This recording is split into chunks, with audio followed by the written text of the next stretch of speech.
you look at 4 similar maps of this country and what's happened to the indigenous population, this is only even starting halfway through, but a similar process of ghettoization and an outright complete, almost complete at least, genocide, past the point really of return.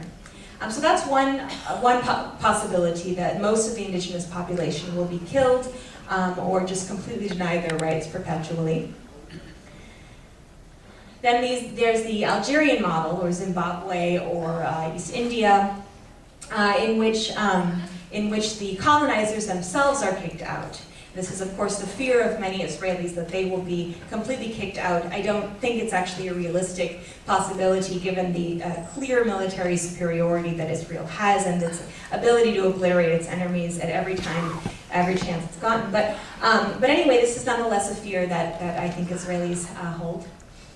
There's the Jewish and non-Jewish states. This is the 2-state solution, oftentimes talked about in lip service by the US government, even though I don't believe they actually even show their support for it in any other way but saying it. The idea that basically there should be 1 state for Jewish people and 1 for Palestinians. Basically, the Palestinians can have the West Bank and Gaza, and the Jewish state can have 78% of the area, the blue areas in the first map that I showed you. I'll just leave it at that for now. Then there's the South African model. This is more of a 1-state model. So we had a similar situation, of course, in South Africa, where the indigenous population was limited to smaller and smaller areas, where they were ghettoized and prevented from being able to use their resources. In this case, at the end of apartheid, although by no means are things nice right now in South Africa, but at the end of apartheid, the idea was not that, okay, now after all that we've been through, we're going to have 1 state for black people and 1 state for white people, because they can't possibly get along. Think of all they've done to each other, and they've done a lot. They didn't decide to have 1 black state and 1 white state. They decided to have 1 state altogether, in which there was 1 man, 1 woman, 1 vote. It didn't matter what your ethnicity was or your religion. And so this is known really as, this is sort of a 1-state model. It's the secular democratic state model. There's also another kind of 1-state model that people have talked about with regard to Palestine, and that would be a binational state, in which basically there would be an intact Jewish national identity as well as an intact Palestinian national identity, and in a sort of federation style, they would each have a certain amount of autonomy, but then make collective decisions at a higher level. And this is something I'm still sort of exploring, but I wanted to put it up there since I know it's been proposed by many people. And then, of course, there's the no-state solution. No borders. There are many different solutions, and I want to put these things up first because maybe we might want to talk about them and what they each would mean, but also to show really all the different things that really could happen. And people tend to be very much stuck in one in particular, a 2-state solution, which in my mind really is paramount to having separated people of color from white people at the end of slavery here in this country or in apartheid South Africa. And it's not a solution, the 2-state solution, it's not a solution that challenges racism or discrimination or segregation, but one that really underlies it, that really reinforces it.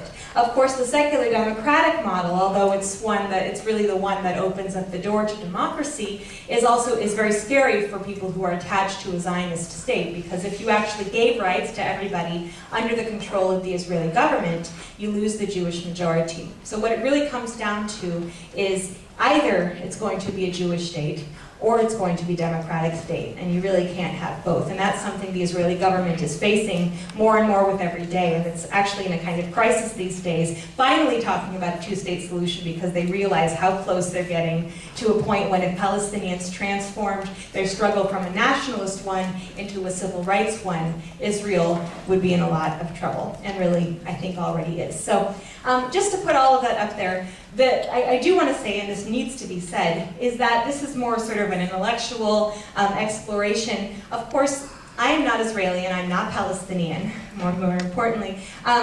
And I really don't get to determine that. I don't believe that I have a right to say which solution or not to choose. However, I do believe that I have a role as an American. So what is the role of Americans? For those of us in this room who are not so closely involved, but who are Americans, and we know that our tax dollars are going there, what are some things that we can do? And I'd like to talk about a few of those possibilities. So actually what I first want to do is actually to open up the floor to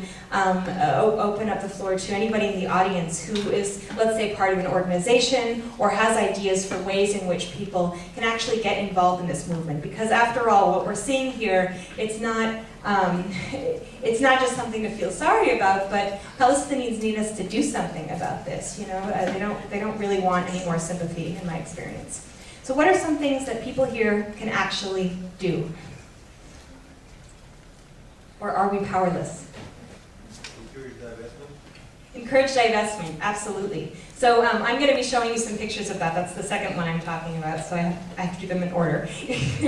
But absolutely, divestment, and we're going to be actually talking about the divestment movement happening here on the UCI campus. In fact, before I forget, is that where the sign-up sheets are for BDS? Okay, great. Did you have another idea? Educate people, absolutely. Educate yourselves. You know, do your own research, like I said. Are there handouts that were made of, where is my dear Yasmin? Were they made? They were made. Where are they? Okay, great, okay. They exist somewhere here. Oh, there they are. There she goes. Actually, Shemila, why don't you pass them to people as they're leaving, I think? Would make more sense, because otherwise it might be kind of chaotic. So anyway, you will actually, I point this out because you will have the handouts with the facts and statistics from this presentation as well as the sources of that information. Educate yourselves, check those sources, find other sources, make sure they are credible.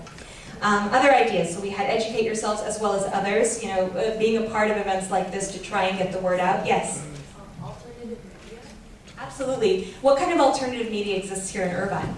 There's a couple of on-campus magazines that are funded through the government, or you could try and make one, and you could possibly get a grant from Campus Progress, or get money from the student government, or by yourself. I don't know. Fantastic, fantastic. So all kinds of alternative media. You could even maybe write letters to the local student media even and make your own media like you're saying. Other ideas? Yes. Joining peace movements, and there are many. Sorry?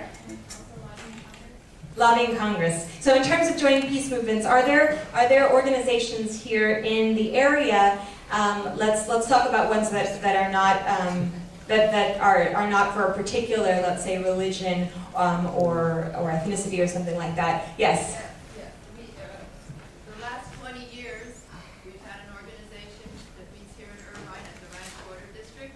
It's called the Cousins Club of Orange County, and it's made up of Jews, Palestinians, Christians, and anyone who wants to work for a peaceful solution. I didn't bring enough postcards, but we meet on the third Tuesday of each month. And at our next meeting, we're having a representative, the executive director of Friends of UNRWA. You may be familiar that UNRWA is the United Nations organization that specifically has the task of helping Palestinian refugees. And we're going to have a speaker from that organization. Thank you. And maybe you could position yourself where if people do want to hear more about that, they can ask you and get involved.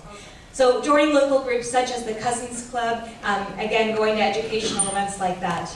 Other ideas? I like this. There are many ways of getting involved. You don't have to just sit here and feel bad.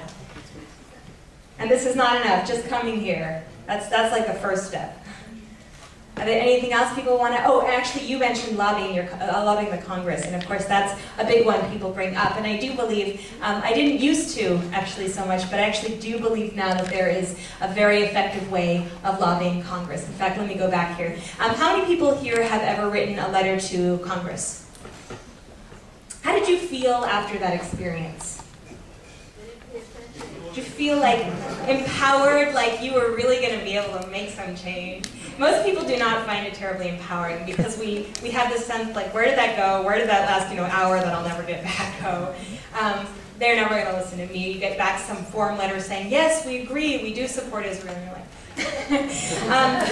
Anyway, it's really hard, but we are, if we are in a democracy, those representatives do work for us. They are making decisions according to what will be acceptable by their constituents. I believe that our challenge is, in part it's the opposition, in part it's ignorance, but I think our biggest challenge right now is organization, because as I travel around this country, I recognize how many organizations are involved in this issue, how many individuals are deeply, deeply invested in this